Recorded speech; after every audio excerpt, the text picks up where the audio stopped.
Hi everyone, welcome to RS academy. This is Sunil. ఈ video సెషన్లో మనం structure and function of legislature కోసం చూసుకోబోతున్నాము. So సాధారణంగా లెజిస్లేచర్ మనకి బైకామరల్ లేదా యూనికామరల్ ఉండొచ్చు, కానీ మన పార్లమెంట్లో మాత్రము బైకామరల్ అంటే రెండు హౌసెస్ ఉండడం. సో 2 houses ఉంటే బైకామరల్ అంటారు, ఒకటే హౌస్ ఉంటే యూనికామరల్ అంటారు. సో మన పార్లమెంట్లో 2 houses ఉన్నాయి, అది అప్పర్ హౌస్ ఇంకా లోవర్ హౌస్. అంటే లోక్సభ ఉంది, రాజ్యసభ ఉంది. లోక్సభని లోవర్ హౌస్ అంటారు, రాజ్యసభని అప్పర్ హౌస్ అంటారు.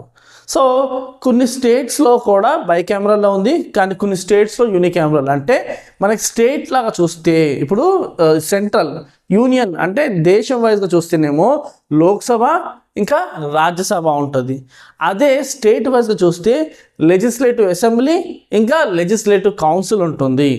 సో అన్ని స్టేట్స్లో లెజిస్లేటివ్ కౌన్సిల్ ఉండదు, కొన్ని స్టేట్స్లోనే ఉంటుంది. మన తెలంగాణలోను ఆంధ్రాలోను మనకి లెజిస్లేటివ్ కౌన్సిల్ ఉంది. అంటే సెంట్రల్లో ఏదైతే రాజ్యసభ అంటారో స్టేట్ వైడ్గా మాట్లాడితే అది లెజిస్లేటివ్ కౌన్సిల్. సో కామన్గా మాత్రం అన్ని స్టేట్స్లో అసెంబ్లీ ఉంటుంది. సో మనకి లెజిస్లేచర్ అనేది బైకామరల్ లేదా యూనికామరల్ ఉండొచ్చు, కానీ మన ఇండియాలో మాత్రం బైకామరల్ ఉంది, కొన్ని స్టేట్స్లో యూనికామరల్ ఉంది. సో బైకామరల్ అంటే 2 houses ఉండడం, లోక్సభ రాజ్యసభ. లోక్సభ మనం డైరెక్ట్గా వాళ్ళని ఎన్నుకుంటాం. ఎంపీ ఎలక్షన్స్ జరిగినప్పుడు జనరల్ ఎలక్షన్స్ ఉండొచ్చు, బై ఎలక్షన్స్ ఉండొచ్చు, మనం ఓటు వేసి మనము ఎన్నుకున్న వాళ్ళు ఎక్కడ కూర్చుంటారు? లోక్సభలో.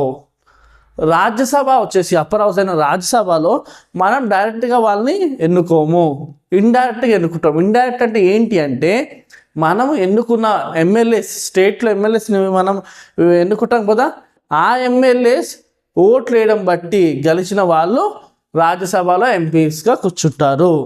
అర్థమైంది కదా? సో ఒకసారి చూడండి ఇక్కడ, legislature may be bicameral and unicameral. In bicameralism there are 2 houses, ఒకటి లోవర్ అండ్ ఒకటి అప్పర్.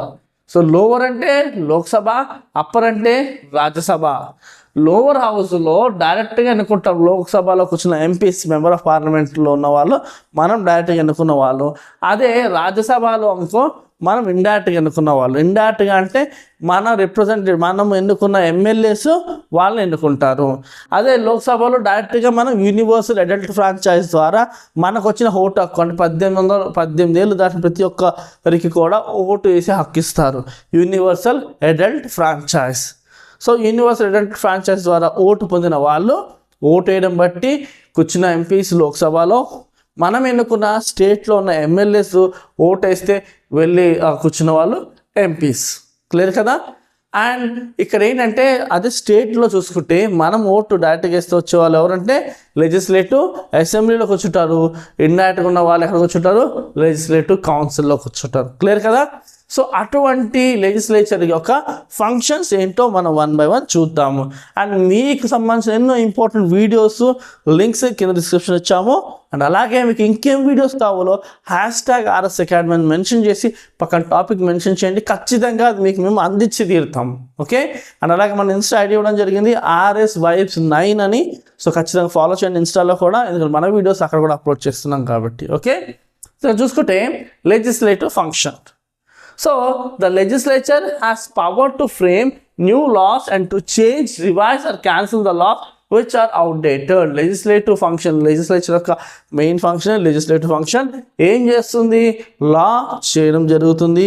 అండ్ ఏదన్నా లా ఒకప్పుడు పరిస్థితులు చేశాము, ఇప్పుడు పరిస్థితులు సెట్ కావట్లేదు అనుకోండి, ఆ లాని క్యాన్సిల్ కూడా చేసే హక్కు ఉంది.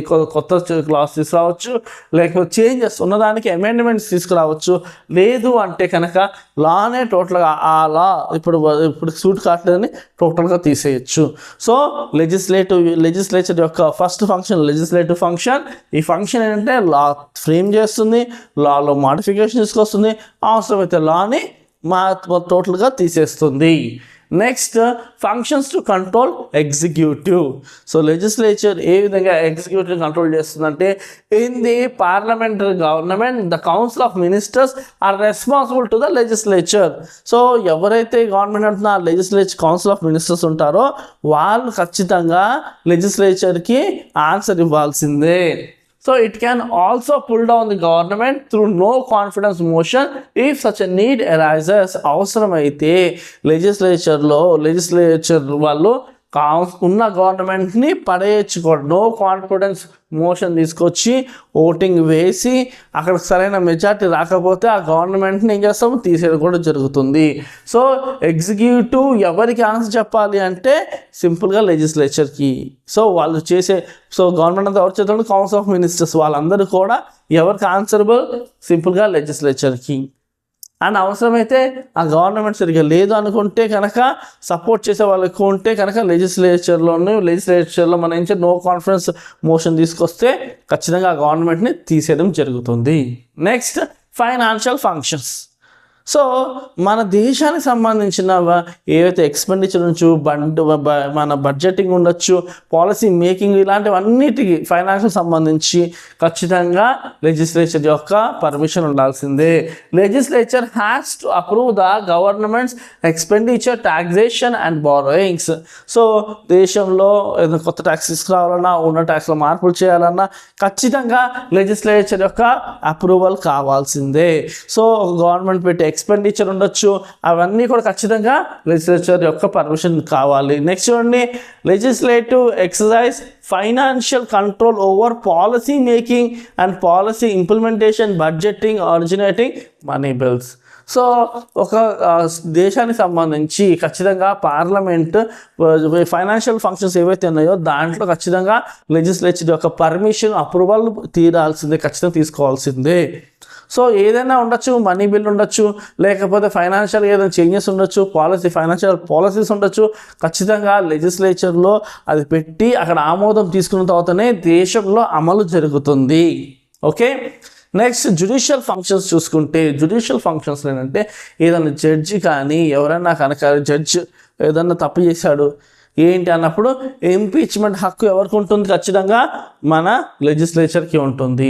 కాన్స్టిట్యూషన్ ఆ హక్కు లెజిస్లేచర్కి ఇవ్వడం జరిగింది. ఆర్టికల్ 124(4)లోను 217(1) ప్రకారంగా ఏంటంటే జడ్జెస్ని ఇంపీచ్ చేయొచ్చు. ఆ హక్కు దేశ రాజ్యాంగము లెజిస్లేచర్కి ఇవ్వడం జరిగింది. The legislature has several judicial functions including impeaching judges, amending laws and punishing for contempt of parliament. So judges ఇప్పుడు తప్పు చేసినా లేదా లాస్ సంబంధించి మార్పులు తీసుకురావాలన్నా ఖచ్చితంగా లెజిస్లేచర్కి ఆ హక్కు దేశ రాజ్యాంగం ఇచ్చింది. నెక్స్ట్ చూసుకుంటే కాన్స్టిట్యూషనల్ ఫంక్షన్స్. సో కాన్స్టిట్యూషన్ చాలా పవర్ ఇచ్చింది లెజిస్లేచర్కి. ఇంకా చెప్పాలంటే తనను మార్చే పవర్ కూడా లెజిస్లేచర్కి ఇచ్చింది.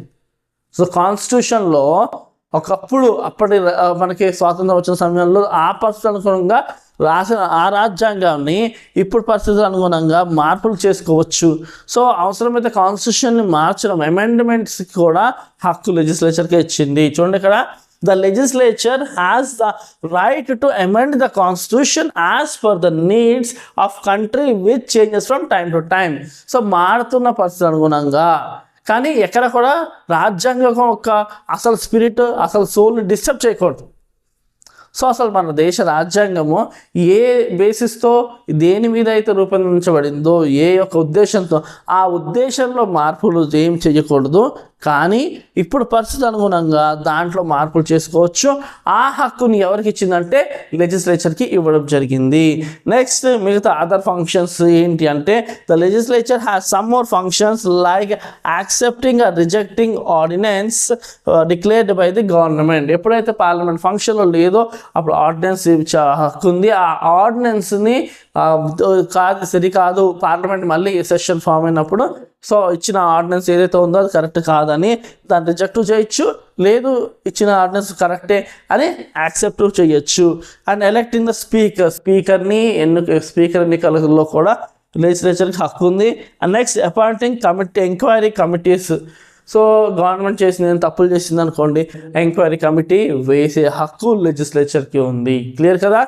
సో లెజిస్లేచర్ సాధారణంగా యూనికామరల్ ఉండొచ్చు, బైకామరల్ ఉండొచ్చు. మన ఇండియాలో లెజిస్లేచర్ బైకామరల్ లోవర్ హౌస్ ఉంటుంది, అప్పర్ హౌస్ ఉంటుంది.